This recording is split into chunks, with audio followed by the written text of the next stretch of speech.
Okay. Okay. Good evening. Hello, everyone.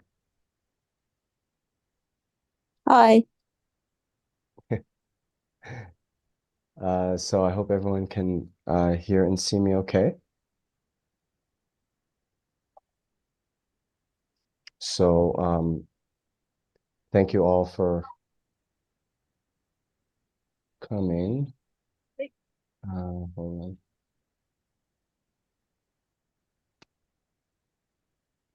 Okay.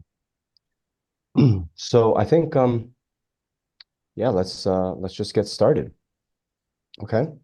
So welcome to the review class on the Songs of Experience or Lines of Experience by Lama Tsongkhapa.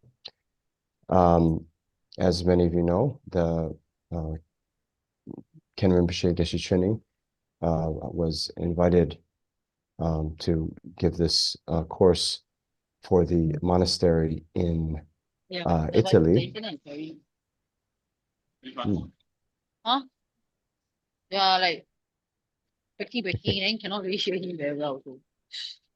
Oh, you can't hear me?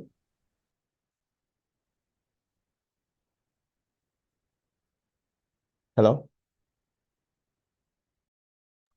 Hey, sorry, I didn't know my microphone was unmute. Yes, I can't hear you very well because where I am, the internet isn't really working very well. But yes, Okay. hi, it's me, Okay. Jack. Yeah, from Singapore. Hi. Okay. Yeah. Yes. Okay. Good. Welcome. Okay. So yes, um, Ken Rinpoche Geshe Chuni has been asked by the monastery in Italy to uh, teach um, this text by Lama Tsongkhapa, and we have had the good fortune to have the teachings extended. But now Ken Rinpoche is a bit busy this month, so I was asked to give a bit of a review session, so we maintain the uh, sort of momentum and don't forget about it. So thank you all for coming. What I thought we could do is go through the text as far as we've reached with Ken Rinpoche. And then there was a few points that I wanted to go in a bit more detail and also foster some discussion with us in the group. And then at the end, um, hopefully you'll have some questions and we can have some further discussions about that. Okay? So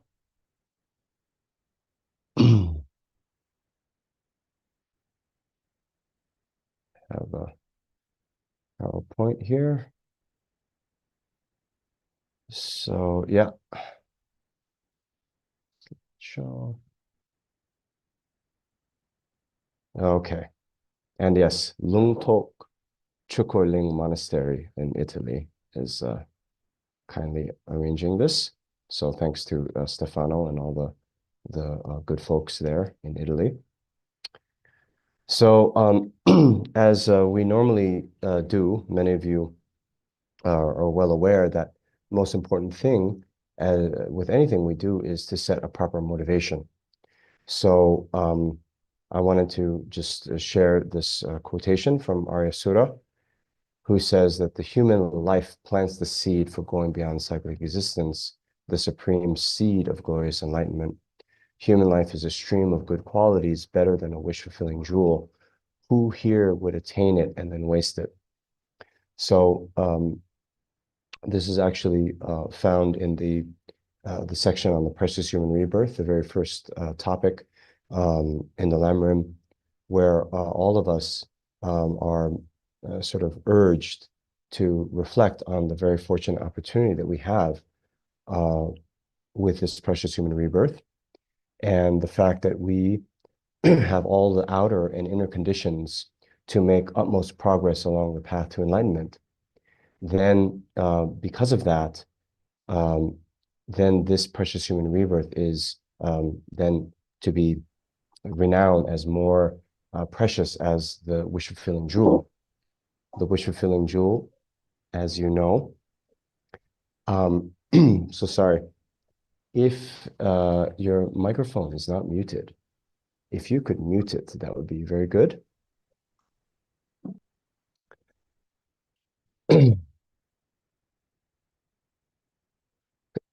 Okay. So the precious human rebirth is more precious than a wish fulfilling jewel. As some of you know, the wish fulfilling jewel, if one attains it, then one can get any sort of material possession one wants. But the material possessions alone won't then allow us in and of themselves to have any one of the three higher goals that the precious human rebirth is enabling us to get. These three higher goals of that correspond to the three types of person, the three types of spiritual practitioner. So to get a good rebirth in our future life, to get liberation from all of samsara, and then here the supreme seed of glorious enlightenment. So now that we have this precious opportunity with which we can go beyond cyclic existence and attain the full state of complete enlightenment, then we have to make sure that as much as we can, that we take advantage of every day, every minute to practice Dharma and create the causes for authentic and lasting happiness. So with that, then please bring that motivation into this review class, thinking that in order to make best use of my precious human rebirth, I am going to now learn about the various methods to free myself and others from the oceans of samsaric suffering. And therefore, I'm going to participate in this review class here today. Okay, oops. Okay. So then we can also, as is customary at the beginning of the teaching, do this stanza for generating refuge and bodhicitta.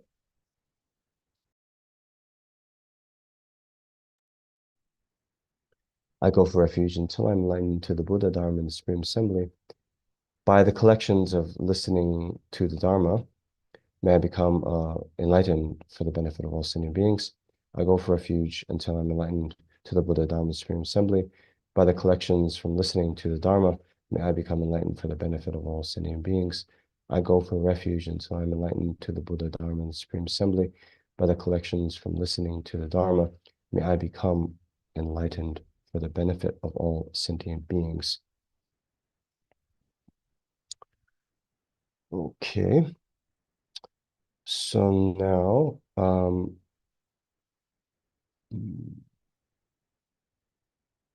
let's switch to the root text. Oops.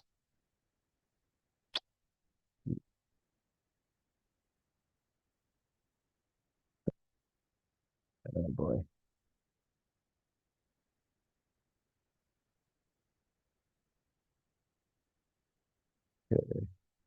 Okay, here we go. So this is the hymn of experience or lines of experience, song of experience. And I thought we could also then recite together these verses of homage that are at the beginning. So some of you will know that these verses of homage are the same as in the Lamrim Chenmo. So they talk about the 18 great Lamrim texts. 3 of them were composed by Lama Tsongkhapa. And this one, the Hymn of Experience, or Lamrim Nyamgur, is known as the short Lamrim. Then there's the middle length Lamrim and the great stages of the path to enlightenment, the Lamrim Chenmo. And these first stanzas are in common with both this hymn of experience and the Lamrim Chenmo, the great stages of the path to enlightenment. I bow my head to you, foremost of the Shakyas, whose body is formed by 10 million perfections, virtues, and excellence, whose speech fulfills the hopes of infinite transmigratory beings, whose mind perceives all objects of knowledge. I prostrate to Manjushri and Maitreya, whose emanations sport in innumerable universes, assuming the responsibility of all the conqueror's conduct. You are the supreme sons of the peerless teacher. I prostrate at the feet of Nagarjuna and Asanga, ornaments of Jambudvipa, renowned throughout the three levels, who compose commentaries in accordance with the intention on the mothers of the conquerors so hard to fathom. I bow to Dipankar Atisha, holder of the treasury of instructions that gathers together the important points completely and unmistakably of the paths of profound view and vast conduct, these excellent lineages descending from the two great charioteers. I prostrate respectfully to the spiritual teachers, eyes that see all the infinite scriptures, who with skillful means, moved by compassion, clarify the supreme entry way for the fortunate traveling to liberation.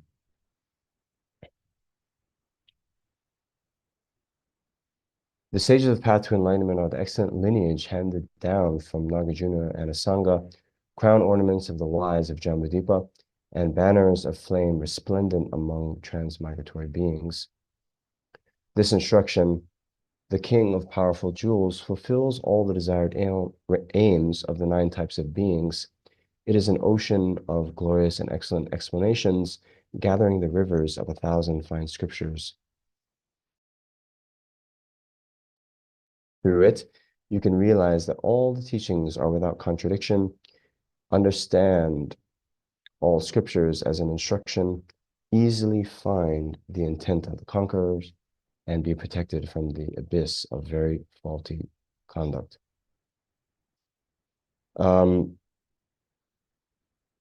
Yeah, so maybe let's just pause there. So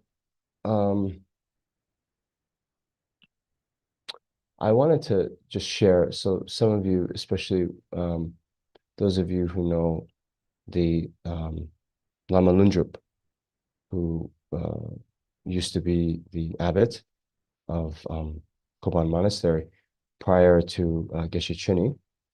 Then he gave one of my Dharma friends, Geshe Leksok, some very good advice when he was then going down to enter the Geshe program at Seta. And that advice was, whenever text you read or you study, make sure that you know every single word and the significance of every single word. Okay. So here there's many very experienced students on this review session. So I just wanted to say a couple things, right? Here we have these two lineages, okay? So here these verses of homage, okay? Then Lama Tsongkhapa is paying homage foremost to the Shakyas, means Shakyamuni Buddha. So all of these instructions contained in Lamrim have their source in the historical Buddha, Shakyamuni. And this first stanza, then you'll see this a lot, where the whatever great being is being paid homage to, then many of the authors will pay homage via the body, speech, and mind. So here, the body formed by 10 million perfections, virtues, and excellence. Okay, so in general, in order to achieve enlightenment, then one needs the great collection of merit and transcendental wisdom. So 10 million isn't a literal number, but just describes the vastness of how much merit was needed to achieve enlightenment. Then speech fulfilling the hopes of infinite transmigratory beings. Then, if you remember, Ken Rinpoche, he spent actually quite a lot of time talking about the various hopes of the infinite transmigratory beings. But in general, we have the kind of temporary hopes or temporary goals, and then the ultimate goals. So the temporary goals would be, for example, uh, good rebirth, or the so-called marvels within cyclic existence. And then the more sort of ultimate aims of transmigratory beings would be what they call definite goodness. So either liberation or enlightenment. And so the speech of the Buddha, because he teaches those methods to achieve either a good rebirth or liberation or complete enlightenment, then that speech then fulfills, means gives the means for transmigratory beings to achieve their goals. Then, whose mind perceives all objects of knowledge. This then describes the special omniscient quality of the Buddha's mind. And it is the fact that the Buddha is omniscient that then his teachings can be individually tailored to what's going to be most beneficial for the particular uh, disciple and student right there in front of him. Okay.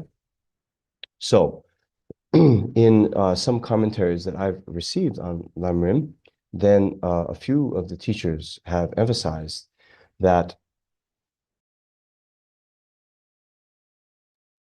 sorry, I have a bit of a cold, but they've also emphasized that actually um, you can also say that the speech, the enlightened speech of the Buddha was also formed by 10 million perfections, virtues, and excellence, right? Um, you can also say that the body perceives all objects of knowledge. So you see what I mean? Although it says the body was formed by 10 million perfections, virtues, and excellence, actually, also the Buddha's speech and the Buddha's mind is is formed or is created by the great collection of the perfections, the virtues, and excellence, right? And similarly, the Buddha's body also fulfills the hopes of infinite transmigratory beings. The Buddha's mind also fulfills the hopes of infinite transmigratory beings. And then we can also say that the Buddha's body perceives all objects of knowledge. This is, especially when you get into the Vajrayana teachings, then it is said that, you know, the the body and mind are sort of inseparable, like a horse and the rider. Wherever the horse goes, the rider goes along with it. So you'll see in the King of Prayers, on every atom are Buddhas, numberless as atoms, each of them is a host of bodhisattvas, and I'm confident the entire sphere of phenomena is entirely filled with Buddhas in this way. So it is said that then the omniscient mind of the Buddha, the Dharmakaya, pervades the whole realm of existence, and therefore the Buddha's infinite sort of emanation also fulfill the realm of space. I'm sorry, fill the realm of space. Okay, and then yeah, maybe we'll leave it at that. So then, as many of you know, right, then the Buddha was took the aspect of being enlightened in this world at the age of 35, and then for the next 45 years of his life, before he passed or showed the aspect of passing away into parinirvana, he then went around and taught um, so many different teachings. Um, just so you know, Actually, these days, I am attending the oral transmission or the lung of the Kangyur here in Swayambhu in Nepal. And the Kangyur is the word of the Buddha. So all of the 108 volumes of scripture taught by the Buddha, that's included in that. So today, just so you know, we finished the Prajnaparamita in 25,000 stanzas.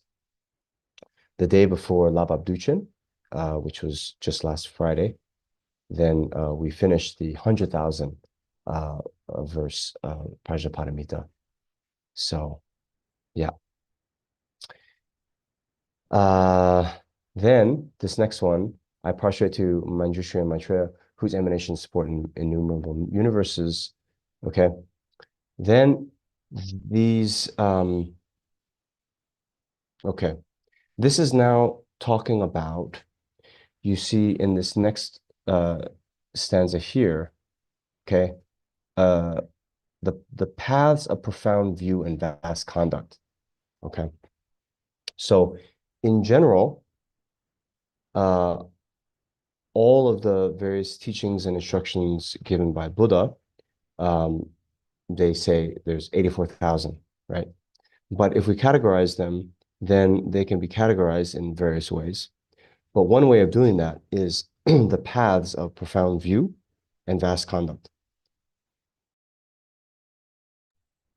So these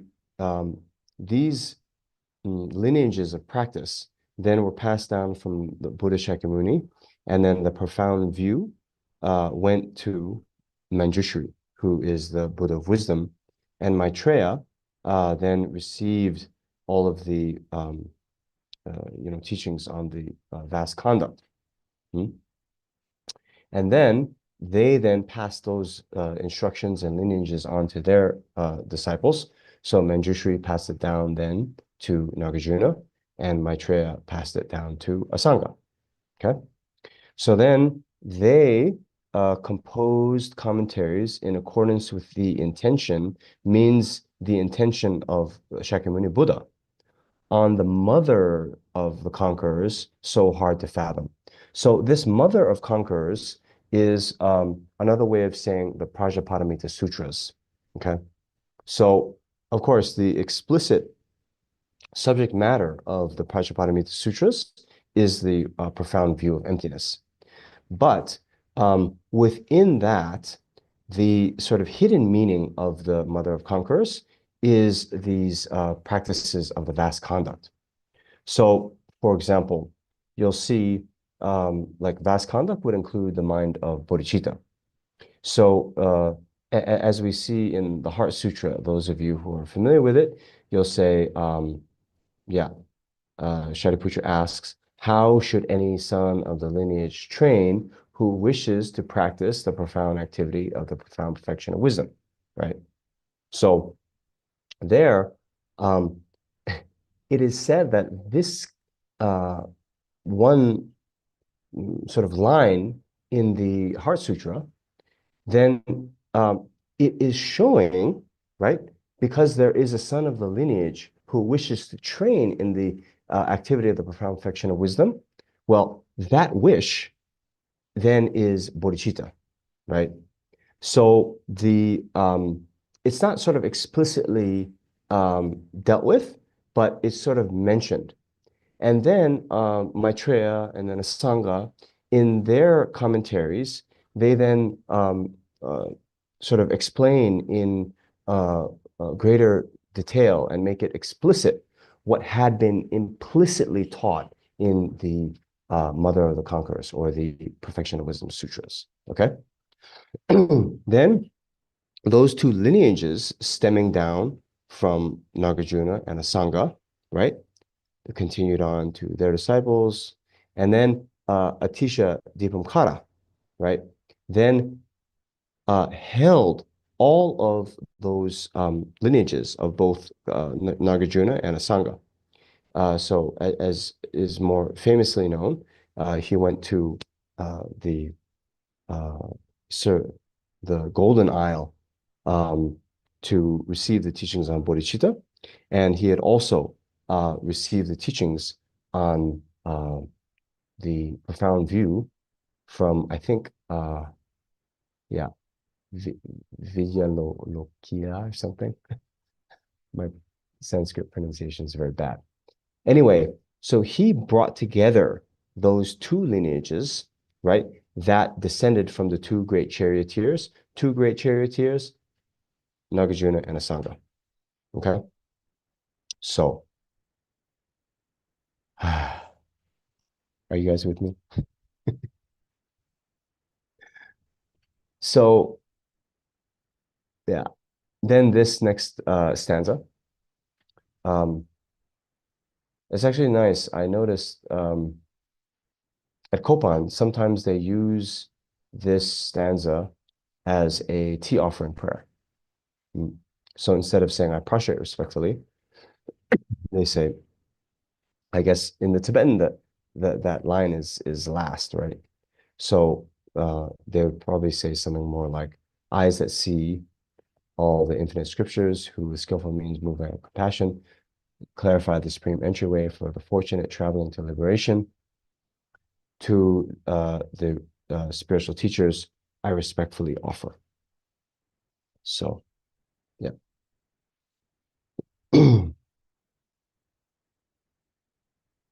So then the stages of the path to enlightenment are the excellent lineage handed down from Nagarjuna and Sangha. Yeah, we talked about that. Then here, this instruction, King of Powerful Jewels, fulfills all the desired aims of the 9 types of beings. Okay, so you guys know the 9 types of beings. So there are basically the 3 realms, right? The desire realm, form realm, and formless realm. Okay, then someone in the desire realm can then get rebirth again in the desire realm in their next life, or they can be reborn into the form realm, or they can be reborn into the formless realm, right? Then someone in the form realm can also, in their next life, get reborn in the desire realm, the form realm, or the formless realm. And then someone in the formless realm can also get rebirth in their next life as in one of those 3 other realms. So that is then the 3 times 3. That's the 9 types of beings. So that then includes all the sentient beings. Okay.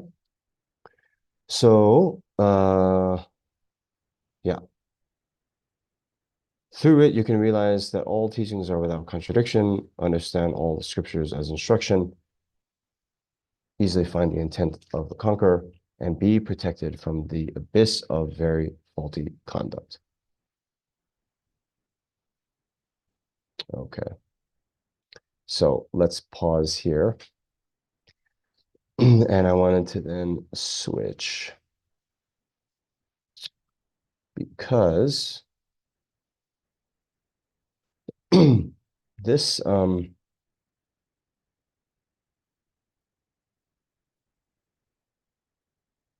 these outlines we mentioned the 18 different Lamrim commentaries. So all of them will have these root outlines. As many of you know, oops. Huh. For some reason my screen share didn't work.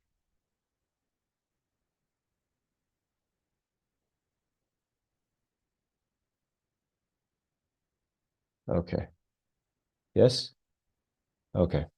So all of those 18 Lamrim texts, then they will have these outlines.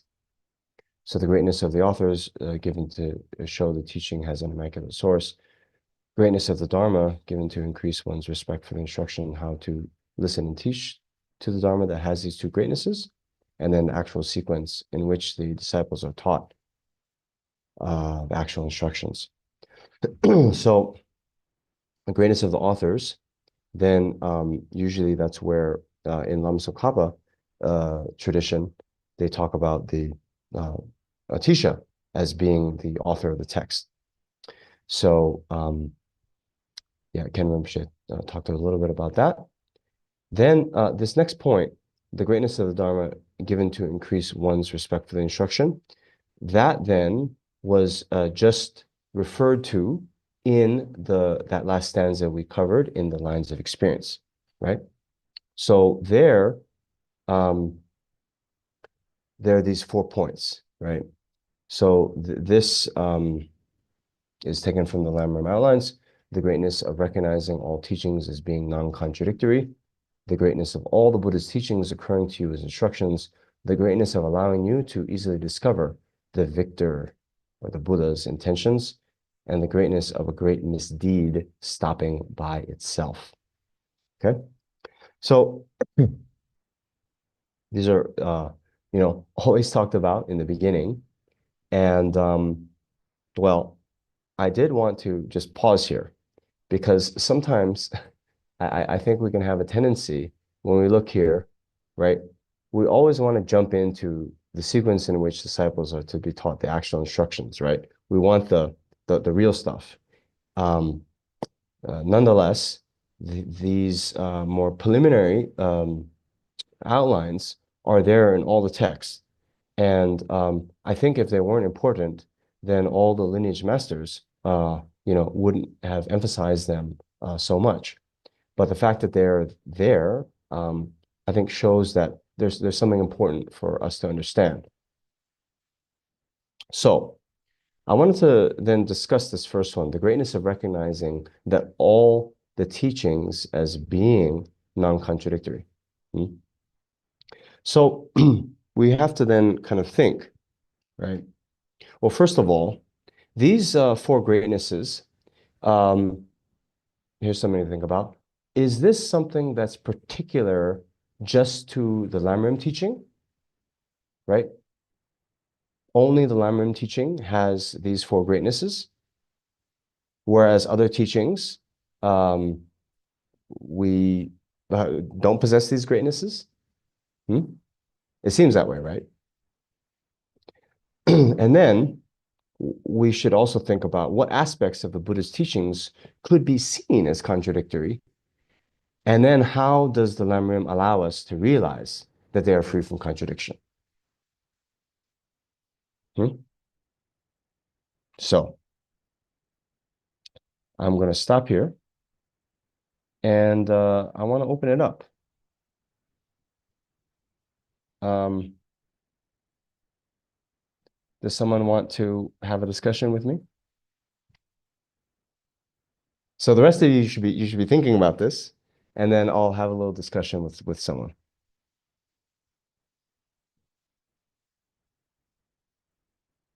Don't be shy.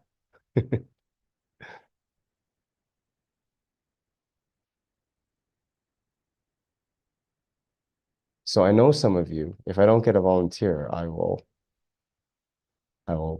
pick someone that I know.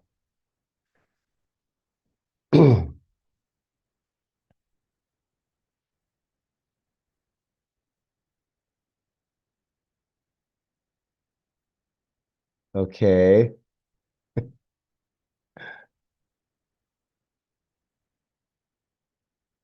Everyone's shy, huh?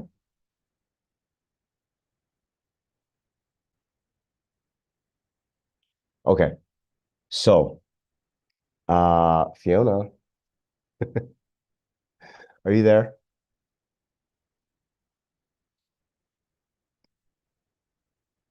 Yes, I'm here. Okay. The So first lesson. thank you for volunteering. So what do we think Um, about this? what do I think about this? I don't know if I have a good answer, but limited understanding. If Yeah, that's if good. we That's look, why we if, discuss. Yeah. yeah. So for my limited understanding, there are three types of capable beings. So if we, I don't know, if we look at when the teachings were taught at the time for each of the different capacity, it may seem contradictory if we look at it individually. Okay, how would that be contradictory?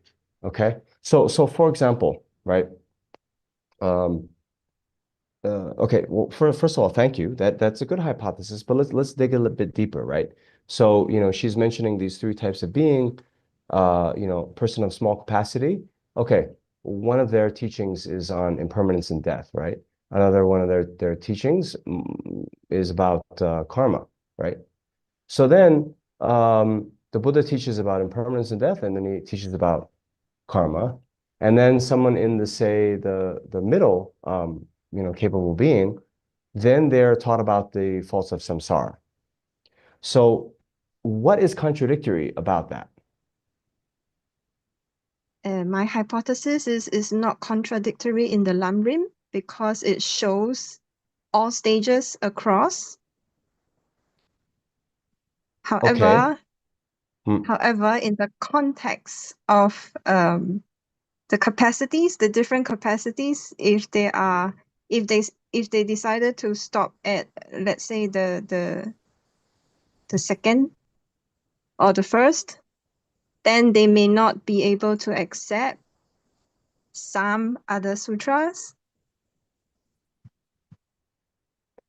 And so I think the Lamrim provides a more complete view. Okay. So now we have like the 108 volumes of the sutras, right? So within those sutras, like that would be the most complete. So Lamrim is, even the Lamrim Chenmo is only 800 pages, right? So we have this word, not just that it's incomplete, but contradictory. Like there's some kind of logical contradiction between certain aspects of the Buddhist teaching, right? So I'm still not seeing, with this view of, okay, the three types of person, the three goals, how those are contradictory. Okay. What about the two types of truth? Okay. Yes, in my opinion, you're getting warmer. So what are these two types of truth? The conventional truth and the ultimate truth. Okay. So then, okay, so elaborate a bit more. How would this be contradictory? The conventional truth,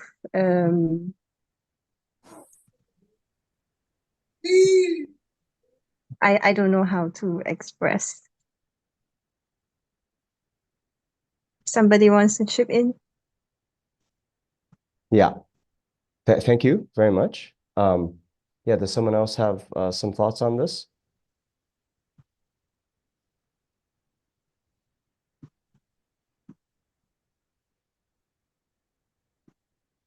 Everyone is shy.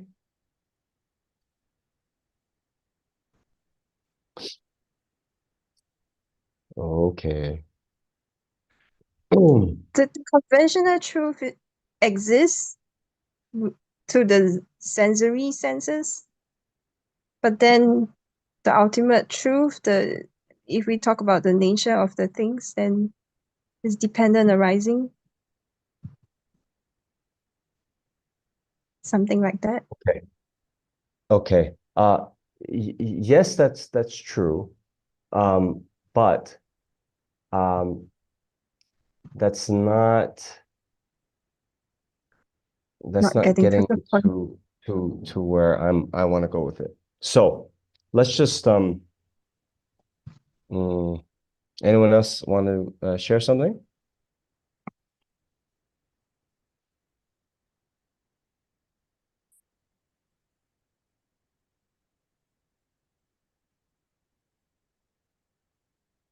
Okay. All right. So I'll give my thoughts on this and you can see if it makes sense to you. Okay. So here, mm,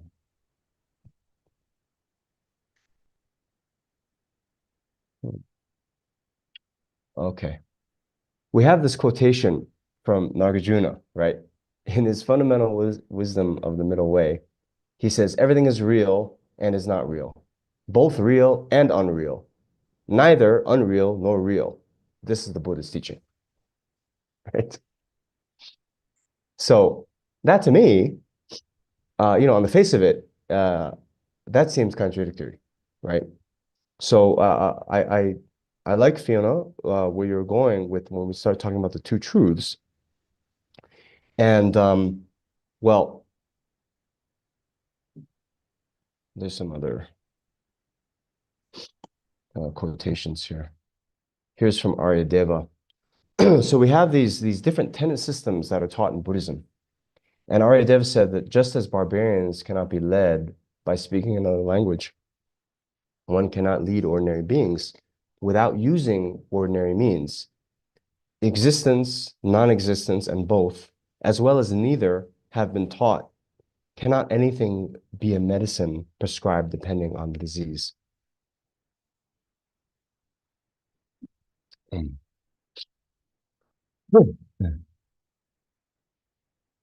And here another one from Nagarjuna. Just as a grammarian first has students read a model of the alphabet, so Buddha taught trainees the doctrines they could bear. To some, he taught doctrines to turn them away from ill deeds, to some for the sake of achieving merit, to some, doctrines based on duality, to some, doctrines based on non-duality. To some, what is profound and frightening to the fearful, having essence of emptiness and compassion, the means of achieving unsurpassed enlightenment. So, in my opinion, you see, we have these different tenet systems that then describe the nature of ultimate reality in different levels of philosophical sophistication and also sort of different levels of subtlety. And so, here we see the Buddha taught trainees the doctrines they could bear, means the doctrines that they could sort of logically accept and make sense for, right? And so, you see, to some, what is profound and frightening for the fearful, right? This is the ultimate, view of the highest tenet system, the Prasangika, right? Where we're taught that no phenomena has inherent existence.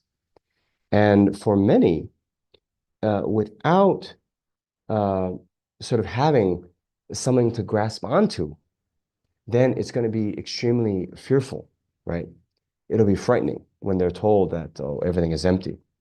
So these particular beings, there's a big risk that if they're taught the highest philosophical view, they'll fall into nihilism, the view that then nothing exists.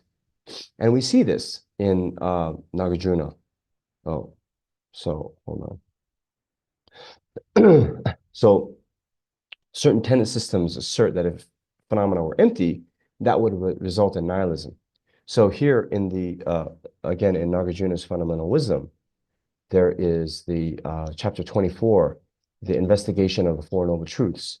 And this starts out with a would-be protagonist who says, if all this means, all of the conventional reality were empty, there would be no no arising nor ceasing. And then for you means Nagarjuna, it follows that the Four Noble Truths do not exist. Okay. Now, of course, Nagarjuna, he responds that, those for whom emptiness makes sense, everything makes sense. Those for whom emptiness does not make sense, nothing makes sense. If all of this were non-empty, as in your view, then there would be no arising and ceasing. It would follow that the Four Noble Truths would not exist. Okay. So here he's turning this proponent of true existence, their argument on its head, and saying that, well, yeah, for you who asserts true existence, then these other things, the conventional world, would not exist. Okay. So because of that, then we had these three turnings of the wheel of Dharma, which some of you would know, but basically, without getting into it, so much, these three turnings of the wheel of Dharma are then taught with these varying levels of philosophical sophistication and subtlety. So this little passage is taken from Lam Tsongkhapa's uh, differentiating the interpretable and definitive meanings, sometimes known as the essence of eloquence. So he says that the three stages of doctrine mentioned in Sutra Unraveling the Thought are posited not by ways of the assemblies of the Buddha's circle or by ways of the time periods in the Buddha's life, but by way of the topics of expression. Furthermore, those are in terms of delineating the meaning of selflessness. So initially at Varanasi, in the first turning of the wheel, right? He spoke of the selflessness of person. Thus, there is one cycle of the teaching in which true establishment of the phenomena of the aggregates and so forth, except for a few, is not refuted, and true existence is mentioned frequently. Then there's one cycle, this is the second turning of the wheel, where the Prajnaparamita Sutras are. Then there's one cycle in which, without making distinctions, true establishment is refuted with respect to all phenomena of the aggregates and so forth. So the third turning of the wheel then is written from the standpoint of the mind-only school. And this basically, how this sutra of unraveling the thought comes about is that there's this bodhisattva in Tibetan, Dundam Yandak Pak, who then asks the question of the Buddha, basically saying that in the first turning of the wheel, you talked about true existence. In the second turning of the wheel, you talked about the non-true existence of all phenomena.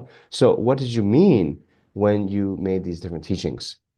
And then here, there arose one cycle in which, with respect to those, he individually differentiated the mode of the first nature, that is imputational nature, as not established by its way of own character, and the other two, other power natures and thoroughly established natures, as established by way of their own character.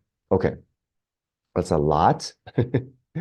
So if you haven't gone into this in detail, don't worry about it too much. But the point is, right,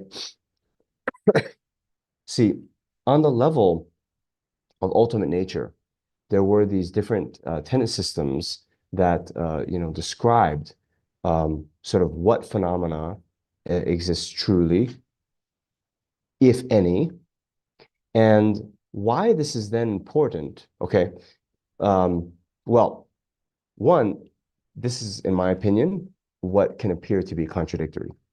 The teachings on ultimate nature, because we see in the first turning, he talked about true existence. In the second turning, there's no true existence.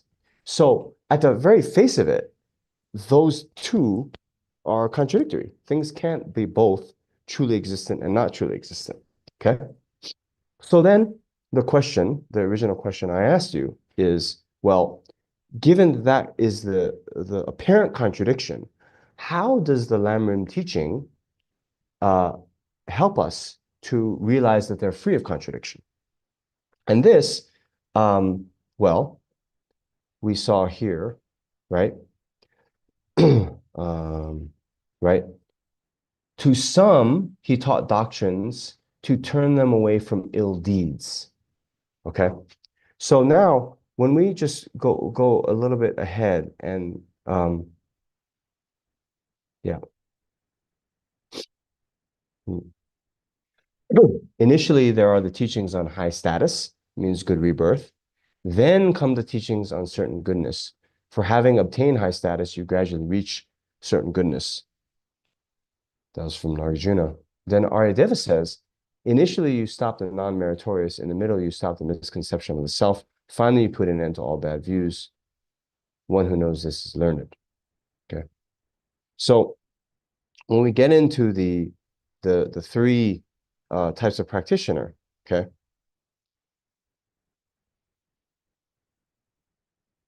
The fundamental thing that all the Buddhist tenet systems have to have is to be able to posit a person that continues from life to life.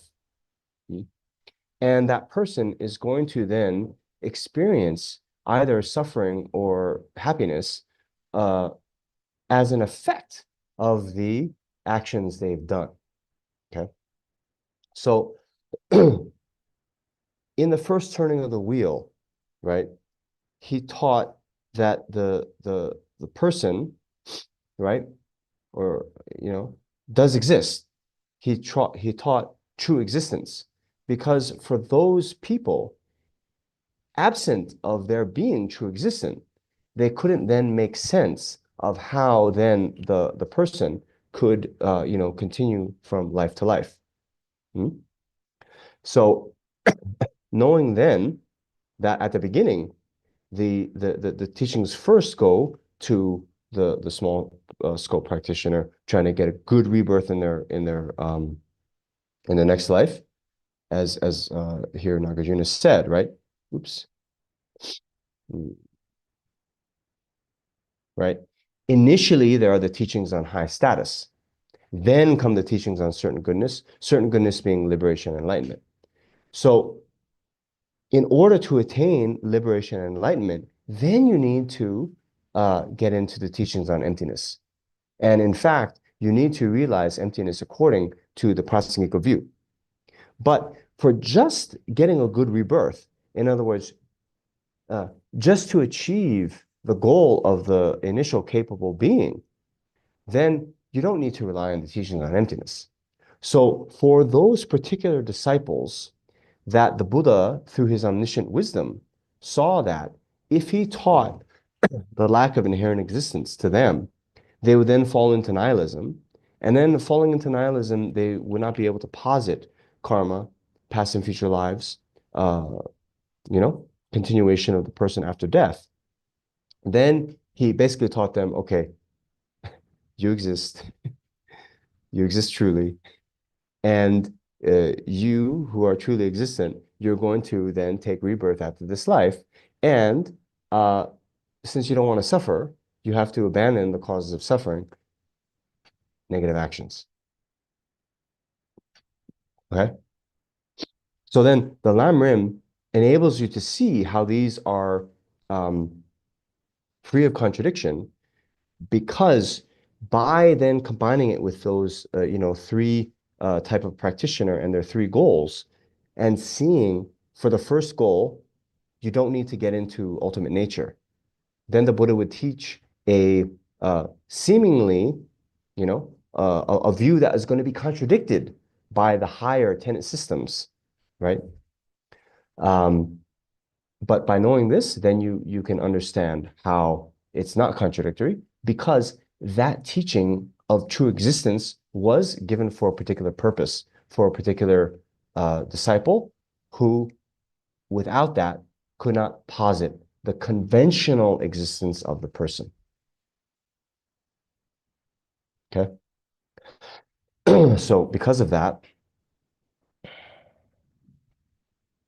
then they said, doctrines taught by the Buddha rely wholly on two truths, conventional and worldly truths, and truths that are ultimate. Without depending on the conventional truth, the meaning of ultimate cannot be taught. Without understanding the meaning of the ultimate, nirvana is not achieved, right? So nirvana is achieved through understanding ultimate nature, right? But for the small scope practitioner, then they are they don't need to get into all that, right? Okay. Have I created more confusion or more understanding?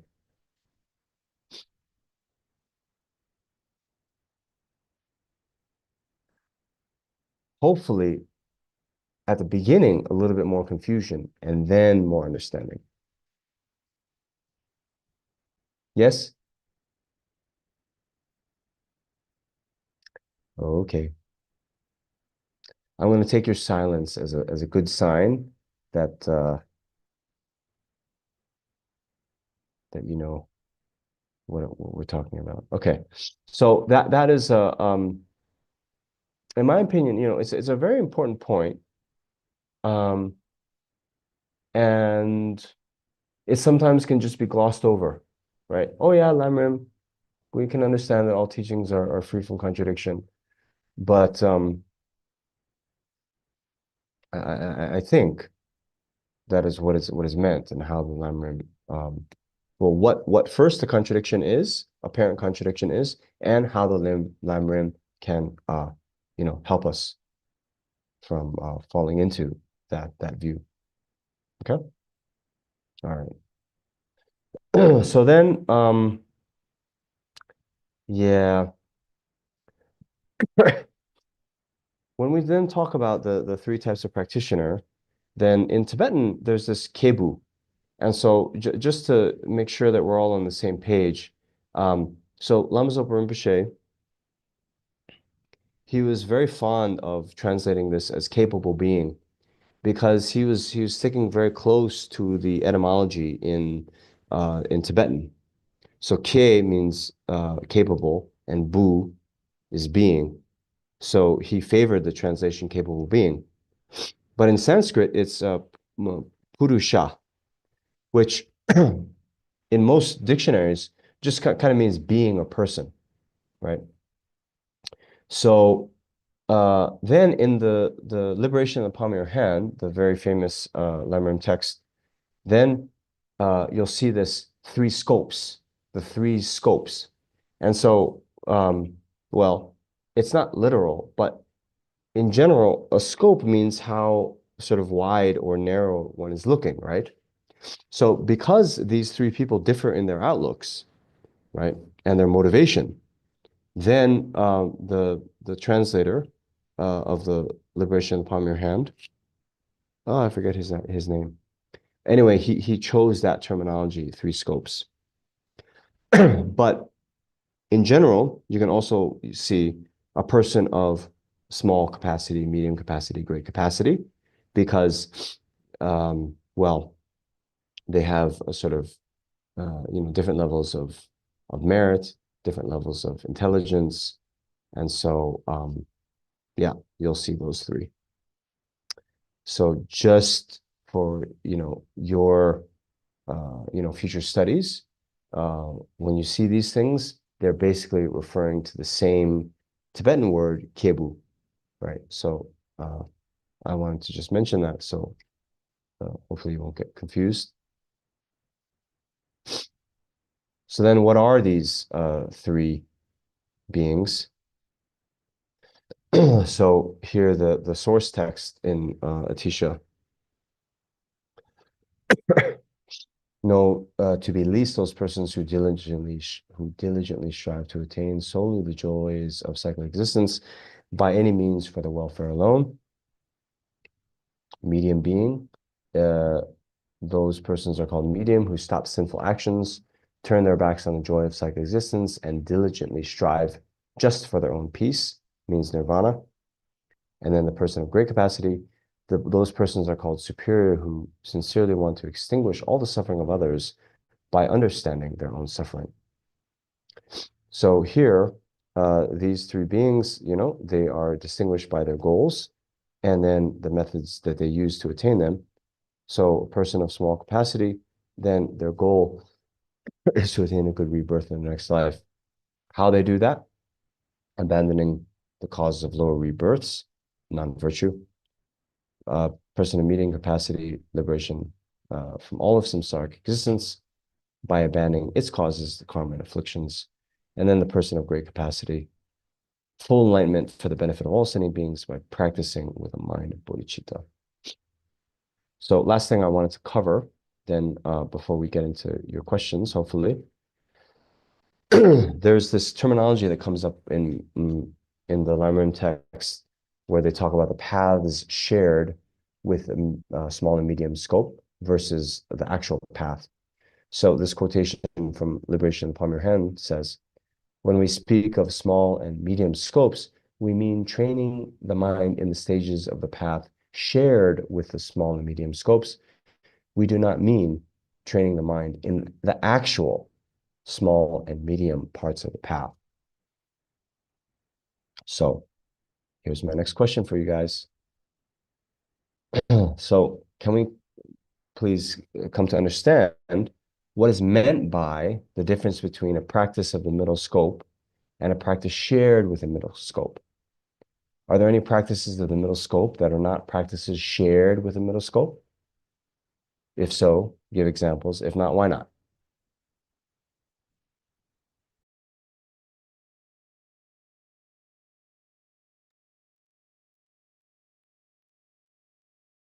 Okay.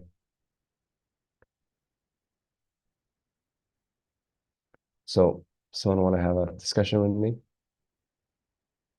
I wasn't that bad to Fiona, right?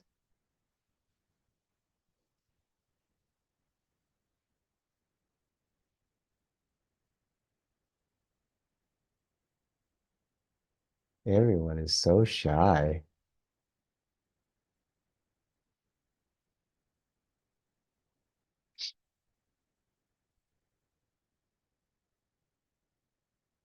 Ooh.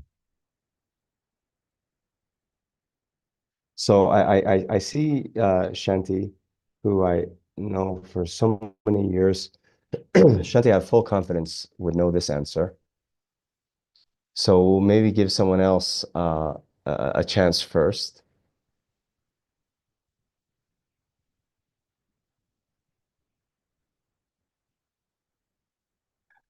Okay, so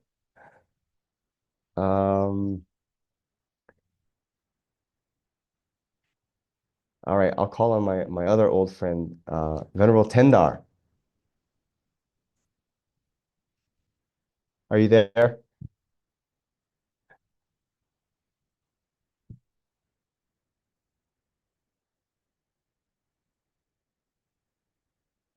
Okay, maybe he's shy. How about Annie Namdrol? No. Uh,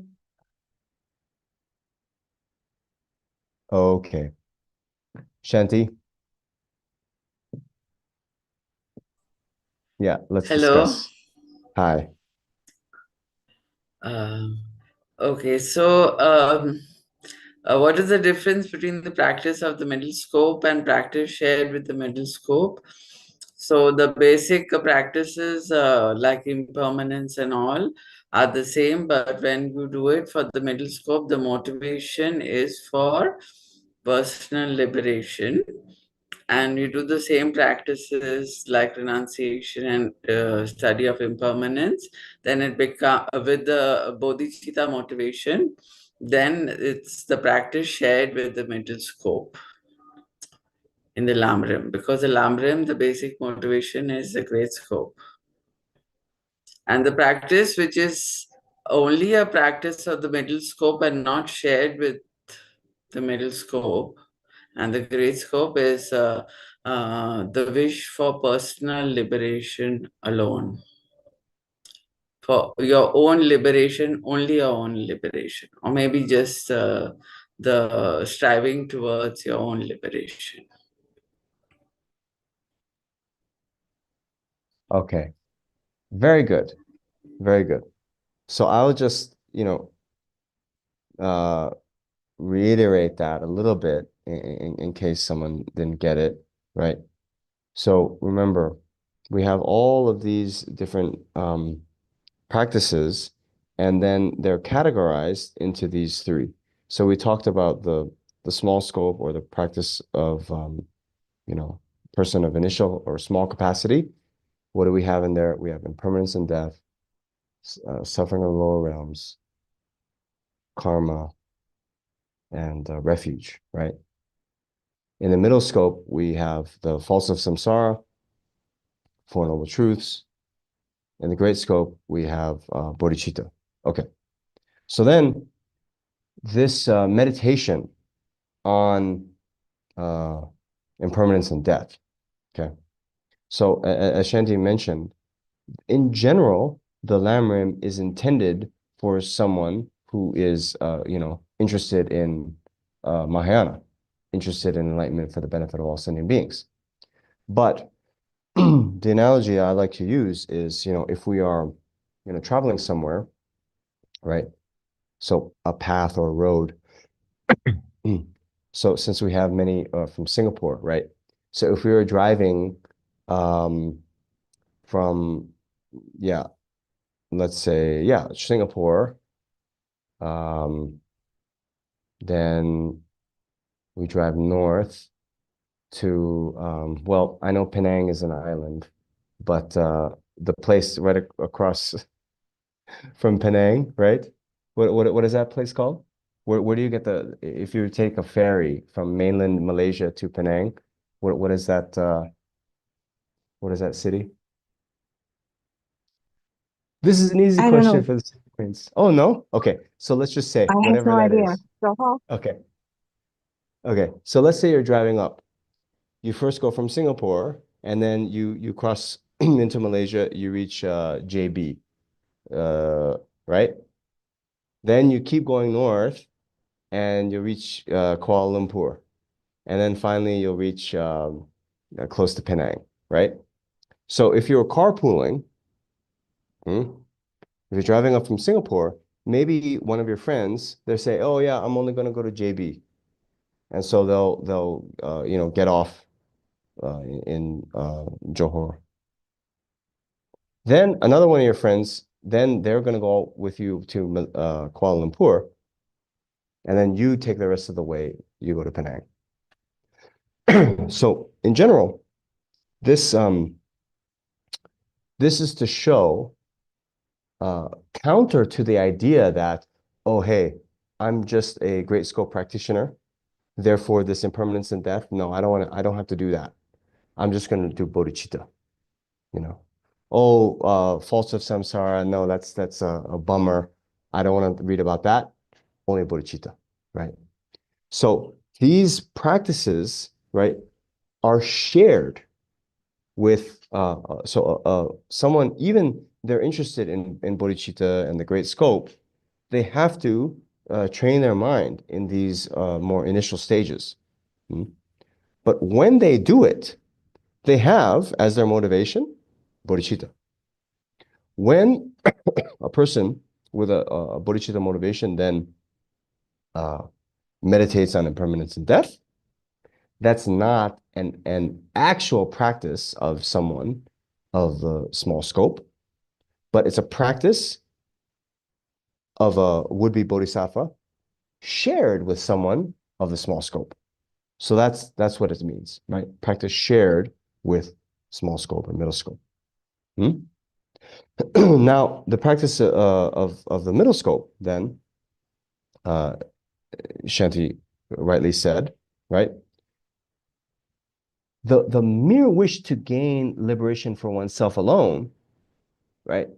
A would-be bodhisattva doesn't train in that mind. They'll meditate on Four Noble Truths, they'll meditate on the faults of samsara. So basically, everything else that a person in a true middle scope practitioner would do, but not that added motivation, then, oh, because samsara is so horrific, I want to achieve liberation for myself alone. You understand? Great. Okay. So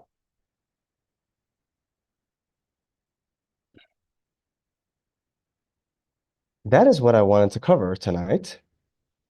And I wanted to give time for your questions. I chose those 2 points to go into some level of detail because they're talked about in all the Lamrim texts. And in my experience, then yeah, maybe a lot of people uh, don't have the exact clarity on them. So I hope the discussion has been useful. In any case, I did want to leave, we have a good amount of time now for your questions. these are the things that I find interesting, but I also want to give time for you and the topics that you find interesting. So please don't be shy.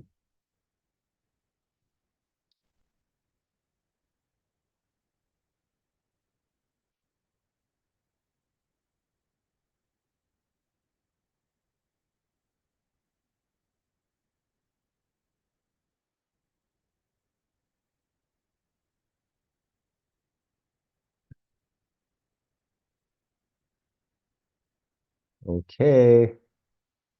No?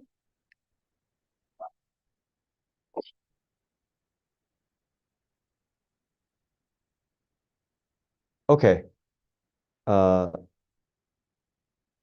When Z, is it? Has raised, yeah,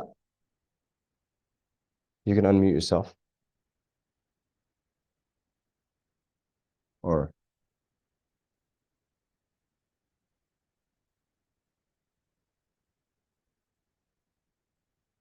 hello.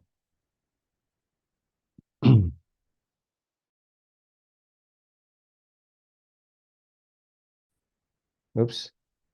Yes, you can unmute.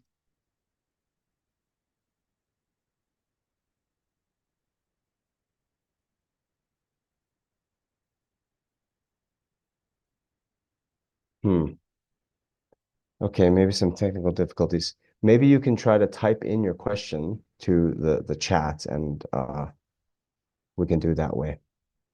So also, the rest of you, it could be the case that maybe you're shy for your voice to be heard by everyone. You can also type.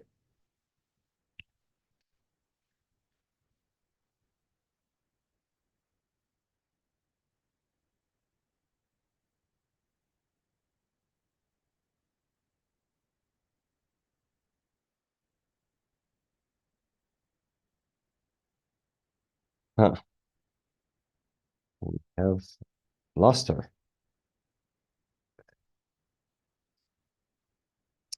All right. Well, if there's no questions, that could be either because you're shy or because you are such experts in Lam Rim that you don't have any questions left. So I will, for now, just assume the second option. Oh, yes. Okay, I have a question, Fiona.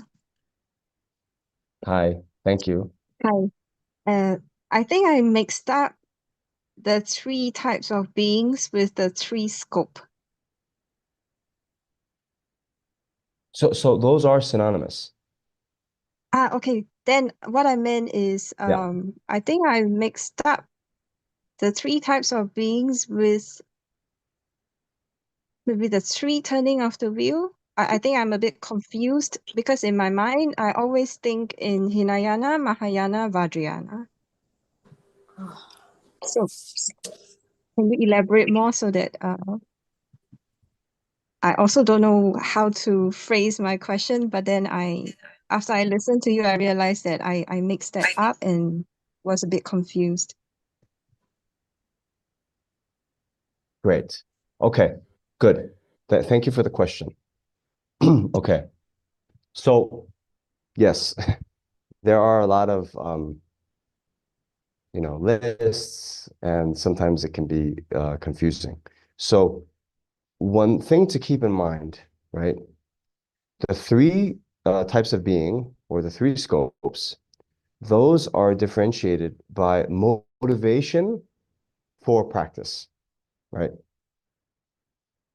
The three turnings of the wheel are differentiated by the philosophical view on emptiness. Okay. Hinayana, Mahayana, Vajrayana, right? There's also two ways to differentiate. We have the four tenet systems, right? We have the Vaibhashika, Sautrantika, Chittamatra, or mind-only school, and then the Prasangika, right? So in terms of philosophical view, the first two, Vaibhashika and Sautrantika, are known as Hinayana tenet systems. The Hinayana tenet system accepts the selflessness of person, but not the selflessness of phenomena. Mahayana tenet systems will include the mind-only school and the Majjhimika, or middle way school. They accept both the selflessness of person and the selflessness of phenomena. Okay. Then, when you talk about Hinayana versus Mahayana in terms of motivation, the Hinayana wants liberation for themselves alone. That is the full-fledged motivation of someone of the middle scope.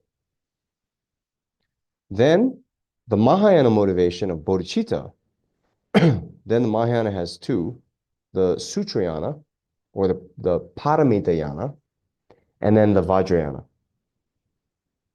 So both the Vajrayana and the Sutrayana are going for full enlightenment, but the methods they use are different.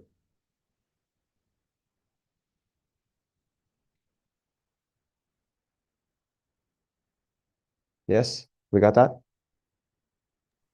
Yes, I took down notes. I will digest further. Thank you. Okay. So it is said,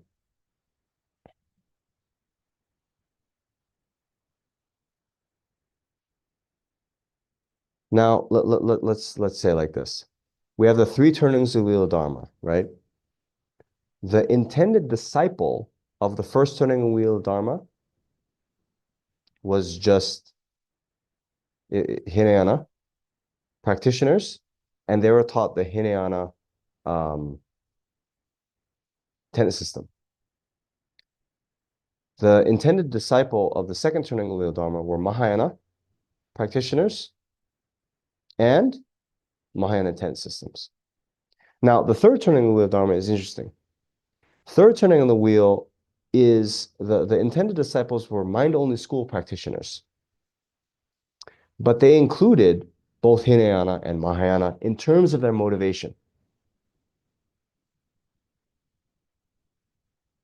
Anyway, that topic is a little bit, yeah, it's a little bit beyond the scope of Lamrim teachings, but I think many of you are, experienced students, and you'll probably hear that presentation in different, contexts.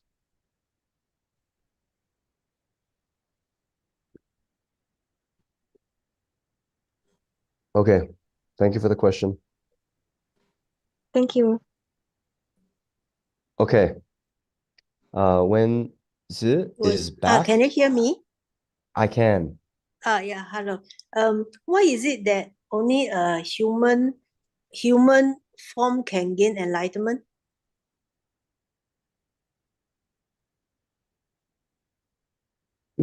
Well, so strictly speaking, it's not that's not true. Oh. But it's said that okay, the notable example is Arya Bodhisattvas who are born in a Pure Land. So these Arya Bodhisattvas, they're actually well, they're not humans, strictly speaking. They're I guess devas, you could call them. Devas. Or, yeah, devas. But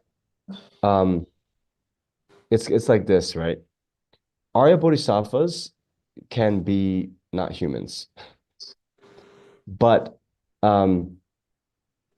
That's the only notable exception. And unless you're an Arya Bodhisattva, then the best basis to practice Dharma is that of a human. So in the teachings on the precious human rebirth, right? Okay, they talk about the very abject suffering of the three lower realms, right?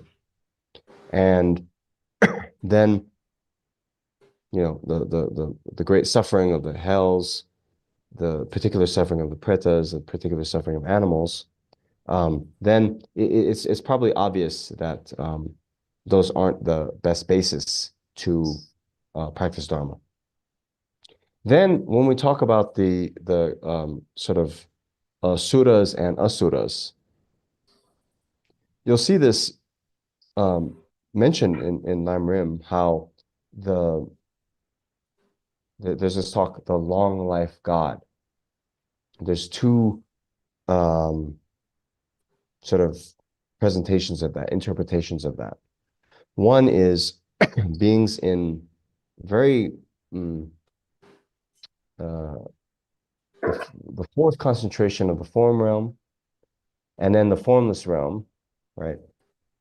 Well, in the formless realm, there's no form, means one cannot receive teachings, right? So then it's very difficult to gain any new qualities that one has not already attained, right? Okay. In general, to traverse the path, that's why we need to hear teachings, right? Hear the wisdom of hearing, then contemplation, then meditating, right? Then even in the other way that it's talked about is that the gods, they are so distracted by their godly pleasures that they don't have a thought to practice Dharma. The example that's often talked about in Lam is the Buddha's physician, the Buddha's doctor. He he was the doctor to the Sangha. He collected so much merit, and due to that merit, he was born in one of these Deva realms. And Shariputra then went to visit. Shariputra, you know, the main disciple of Buddha, had some level of supernatural powers, could travel to this Deva realm. And it said that when the doctor was, you know, in the world before he passed away, he had such respect for the Sangha that whenever he saw the Sangha coming, because he was the kind of royal doctor, he would ride on an elephant. But when he saw the Sangha coming, he would get down from the elephant and pay homage.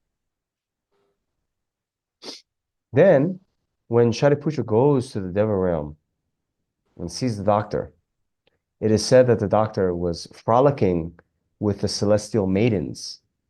And so he just kind of like lifts his finger as like to say hi, you know. So that's why the God realm is you're too engrossed in samsaric pleasure. Here they say in the human realm, you have enough sort of suffering that you can generate renunciation. It actually says in the sutra texts, it says that in order to attain the path of seeing, one has to be a human to attain the path of seeing. So there are bodhisattvas in the kind of form realm. Let's say a bodhisattva on the path of preparation, then they'll get reborn in the human realm to attain the path of seeing.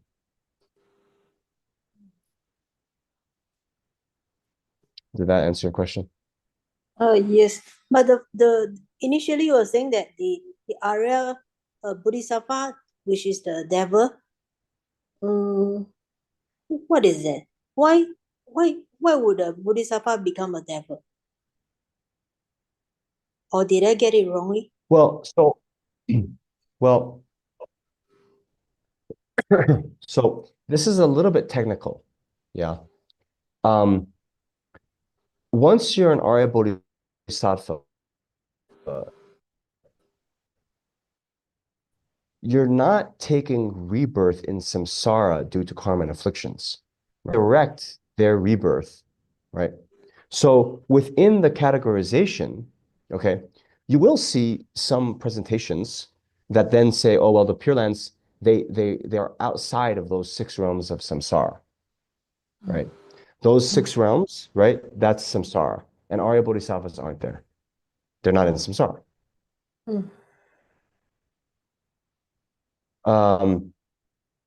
That being said, you can't say that they're a human because, you know, in the Pure Lands, they're born miraculously from a lotus. Humans generally are born, you know, from a mother's womb, Yes. generally speaking. So, yeah, that's something to keep in mind. Okay. Okay. Thank you very much.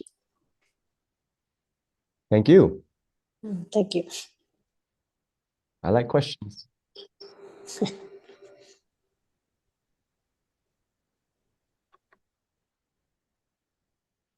Okay. Any other questions?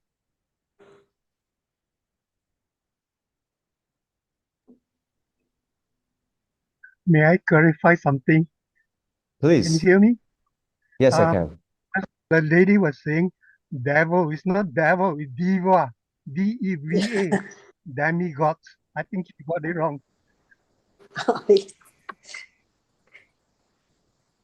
Yes, Deva. Deva. Deva. It's a yeah, Sanskrit term. Devil. Like Devil is evil. not devil, sorry. Sorry, not devil. No. Deva. Deva. Yeah. Okay, got it. Thank you.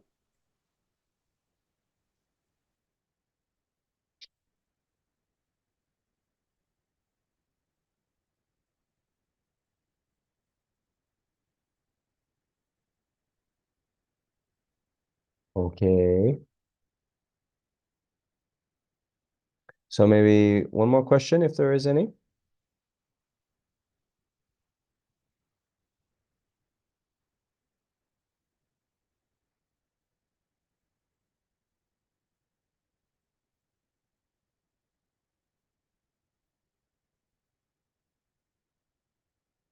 Okay.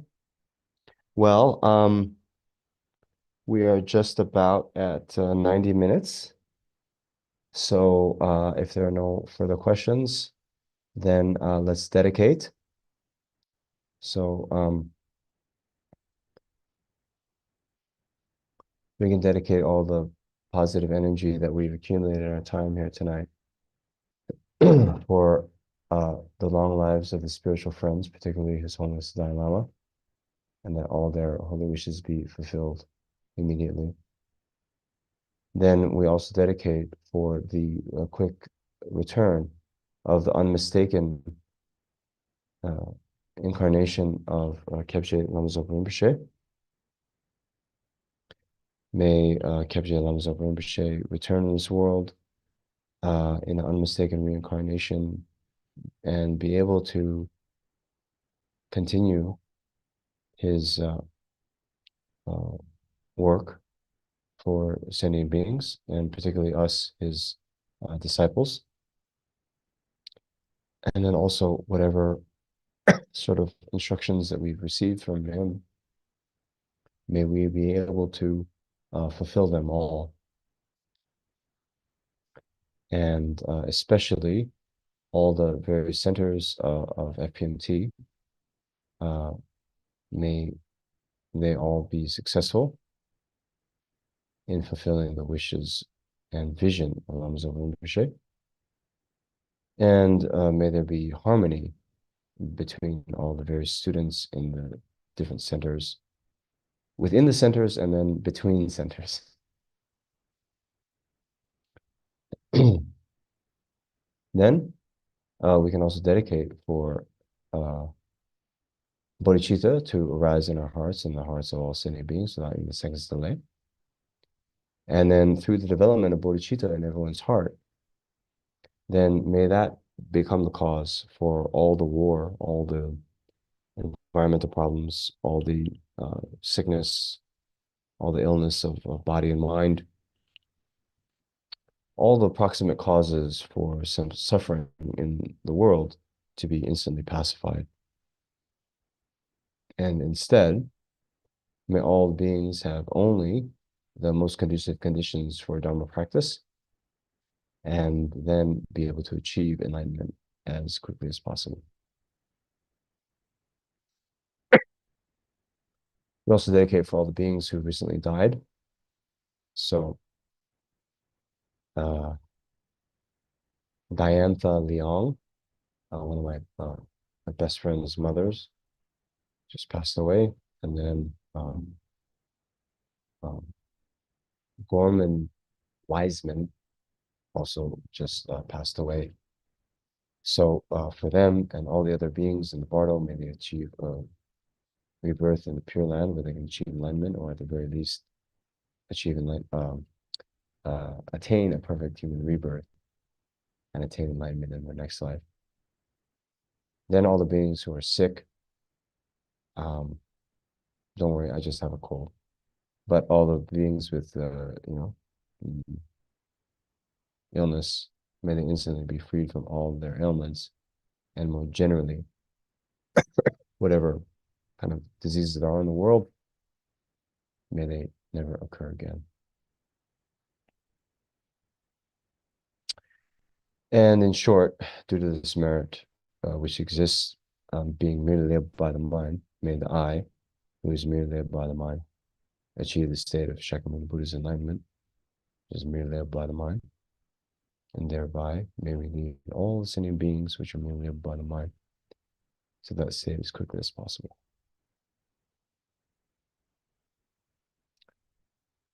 Okay, so thank you very much. We'll